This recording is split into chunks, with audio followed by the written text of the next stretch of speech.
I put my dad in the street against a heavyweight. I've gone back to the dad. I've punched him a few more times. 5 blokes outside my front door. Can you come and help One me? hell of a fucking story, so stay tuned.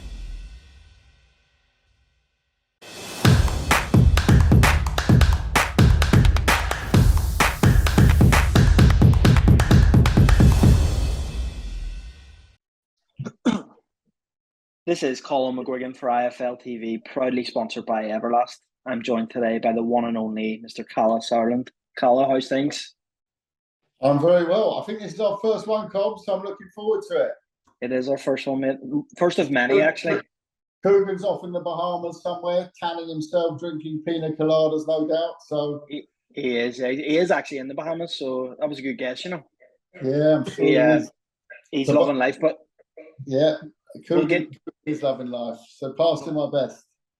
We'll get straight to it. Obviously, I don't need to explain to you the news that came out last night from Chris Eubank Sr. You know, it was quite serious in a way too, because he references the late Sebastian in his comments. So it's kind of made people think that this is true. Can you clarify those comments? Well, I'm not going to comment on Senior's comments as such. I think that's for Senior to do. I can just talk about the boxing event, and that event is contracted and going ahead on the 8th of October at the O2, as we all know. And Junior's in sparring. Junior ordered more sparring and sparring yesterday. He's doing all his media stuff. So we're very excited for a big event on the 8th of October. So I don't want to go into the family discussion part of it. Never have done, never will. I first of all have a huge amount of respect for Senior, both as a fighter, as a human, and what I've seen as a father. He's an amazing individual. And these comments were made to a journalist yesterday. I wasn't there, so I don't know how they were made, in which context they were made. I believe they were at the launch of the EUBANK-BENN speaking tour, which I'm sure that's a fantastic tour as well, by the way. That's always great to see those two on a stage. But yeah, it's the day and age of social media, so my phone blew up yesterday. But you know, it's business as usual. You know, we have a contract, and Junior is very excited for the fight.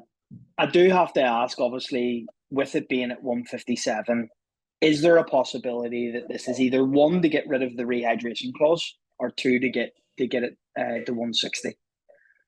No, because it's contracted. So, you know, once a contract's done, the contract's done. And I haven't been asked to do that. I've never seen that before. And in fact, if the 157 isn't made, there's obviously penalties. So, you know, it turns into a financial discussion then. And in life, if you ever want to change a contract, you can only change a contract by trying to renegotiate, which no one's led me to believe that I should take that up with the other side.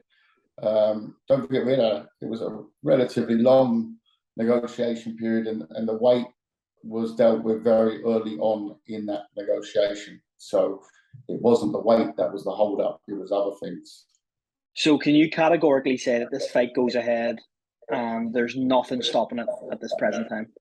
Absolutely, 100%. Great news to hear. We'll move on. Obviously, you've got a massive card coming up this weekend in Bolton. I was working on promoting the massive card yesterday afternoon before the interview struck. But you know, we got down with that, and we've got this, you know, great event on Channel 5. Obviously, this Saturday night, 9:30 p.m. Nice and early start. Long night of boxing. You know, for me, the return of, I think, the best light heavyweight in this country, in Lyndon Arthur, against a tough Argentinian, on the comeback trail. He wants those big fights. Got fantastic British title fight, lightweight, Gwynn versus Woodruff, which is, by the way, a real 50-50 ding-dong. What else on the card is you know, you've got Troy Williamson, who's on the card just before hopefully announcing the big fight against Josh Kelly, that big Northeast derby, but he can't slip up on Saturday night. And hopefully, so Troy Williamson is now on the card this weekend, is what you're telling me? Yes, absolutely. That's hot off the press. Supposed to be on another show. We've managed to get him over here as part of potentially a deal that we're doing for the big fight with Josh Kelly. So, you know, that's obviously massive news. If Troy wins this weekend, we will see the Josh Kelly fight. Where will it take place? You're putting words in my mouth, Colm. You've got to be clearly schooled by Coogan. We are working on that fight, and we're confident we can get it. Josh wants that fight. Adam Booth wants that fight. You know, it's a big fight. It's obviously a red and white, black and white, north-east big fight, which would, you know, I'm sure fill up the big arena up there. And you know, let's see what happens Saturday night. When and where could we potentially see it? Say again? When and where could we potentially see that fight? Yeah, I you know, it's just December before Christmas. You know, obviously, you know, a lot of news floating around today around you know, Fury Joshua. So we sort of want to avoid that weekend, of course, because I think this stands out as a great fight in itself. But you know, it's he's got to get, you know, Troy's also got an Argentinian opponent this weekend. He's got to get through that. Can't slip. I know he wants the fight against Kelly, but believe me, Kelly is burning for that fight, and I think that's going to be a terrific fight. Hopefully, to end our boxing year. So the battle of the Northeast. So it sounds it always excites, doesn't it? I mean, you know, anything derby like excites, but a Northeast one is very special. Great atmosphere. And we're expecting a great atmosphere in Bolton this Saturday night, you know. And it's always nice to do free-to-air boxing, nice and early, 9:30 Saturday evening. Any word on an opponent for Nathan Gorman this weekend? That's something that we'll be putting out very shortly. I can't say too much about that right now, not regarding the opponent, but more about Nathan. But we'll making a statement on that shortly. Obviously, there's the big Wardley fight, which is the one we're focusing on, and there'll be an announcement about that very, very shortly. But good to hear. What I would say is that, you know, the stuff that so far has been on Channel 5 we've been very happy with. But I think this weekend you're going to see it's got a stacked thing. You've got the return of Lyndon Arthur, as I said. I don't know how we snapped him up. I've got to give my brother the credit on that. For me, not only in Britain, the best. I mean, we talk about Boatsy, fantastic prospect, you know. But for me, Lyndon Arthur has it all. And he's got, you know, obviously Pat Barrett, amazing guiding light there, and someone who knows boxing so well. And I think we can take him all the way. And first step is this Saturday. Where could we see him go next? You know, there's a lot of big fights out there. Big fights.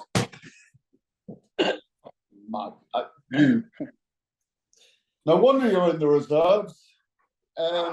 Couldn't even hit. Sorry about that.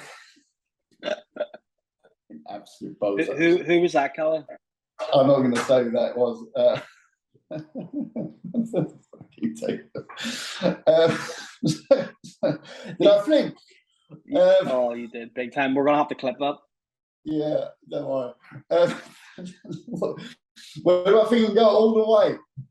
All the way. I felt like if he comes through this weekend. Remember the Harry Redknapp clip where they threw the kick the ball at him and he was standing there? That's just to remind me of that moment. Yeah, so let me get my wins this weekend though. If Lyndon Arthur wins this weekend, who do you want next for him? It's going to be activity until we get one of the bigger fights to take him up. I mean, you know, we've had a lot of light heavyweight champs in our stable before. It's a great division. it's one of the toughest divisions at the moment, amongst the bigger boys, I'd say. But you know, there's a lot of, you know, Boatsi's a great opponent. I think that's a great fight. That's a fight we could make very easily. You know, the question of how much risk do the Boatsi side want to take, you know? And it's a fight that I know that Lyndon loves. But let's see, let's get past this weekend, you know? It's his first time on Channel 5, free to air, a lot of eyeballs on him. And as I said, he's got a great team around him, and I think it's about keeping the regular flow of things. You know, and they were very, very, very proud to have him in the team. What about the Misfits boxing? Have we any sort of announcement for the next show there? Yeah, so Sheffield will be October 15th. Looking very forward to that. Very cool card, which we'll be announcing tomorrow. That goes on sale tomorrow. Yeah, that's the next Misfits card, and there's one in November in the States as well. So it's going to be regular as clockwork our end. So that's an exciting. I can't call it a side project because it's the main project. It's the team now that we've got here is pretty much as the size of our boxing team. It's incredible. It's like so big. And so fun and so fast moving, and you know, it's a wacky world. We've got obviously with KSI, great partner, Mams Taylor, KSI's manager, who's also on board. Is a fantastic, has fantastic knowledge on who's who in this for sector. So you know, I can't say that I'm the expert on it yet. Working on that. Good fun though. Who could we see on that card in Sheffield? Any names you can drop to me?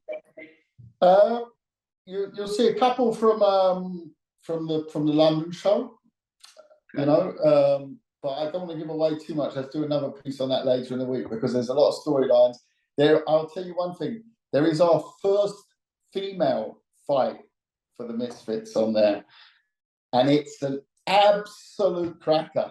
So that's what I'll tease that one now. You look very excited about that one. Come on, you need to give us at least one name. At least one name. I'm a big fan. That's what I'll say. Okay, well, finally, before I let you go, Kalle, because I know you're a busy man today. AJ Fury looks like it's going to happen. Do you think it will happen? Listen, I've heard this so often. Yeah, I don't know. You know, as a fan, I'd love to see it. I think it's great for the division. I think the heavyweight division's flying. So many names out there. I think, you know, AJ, does he roll the dice straight after this again? Isn't that what he did after the first Usyk fight? But clearly, what it looks like, they've received an offer. They've accepted the offer. I've got to say, I only know what you guys know as well as the media. You know, when I heard it, I thought, right, okay, you know, champions terms and things like that. I thought, well, they'll go with an 80-20 or something, and you know, just as a PR gag. But apparently 60-40, which I think is a very, very fair. Represents the commercial value, of course, of Joshua, but also represents the fact that Tyson's the champ, and it's 60-40, and if they've agreed on that, you know, I guess that's the most important thing in boxing to agree on, you know. And the rest is actually quite a simple deal.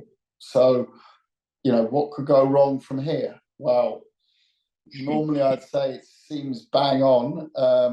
Was it done? Is it meant really to happen? Was the offer meant? Was the acceptance of the offer meant? Is it bluff from either side? Time will tell. I don't think we'll be waiting long because I think both want to get out.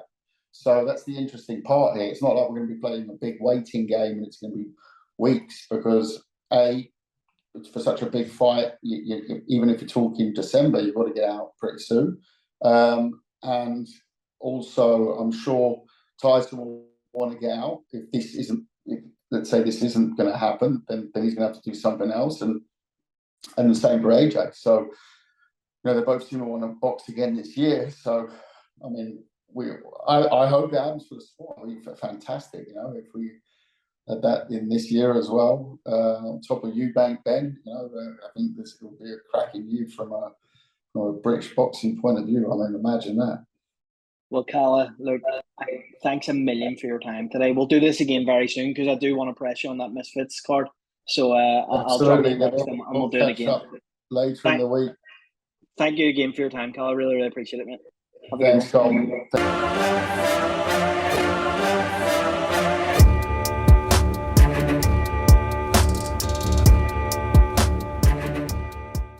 Yeah, I put my dad in the street against a heavyweight. I've gone back to the dad. I've punched him a few more There's 5 times. blokes outside my front door. You coming in? One hell of a fucking story, so stay tuned.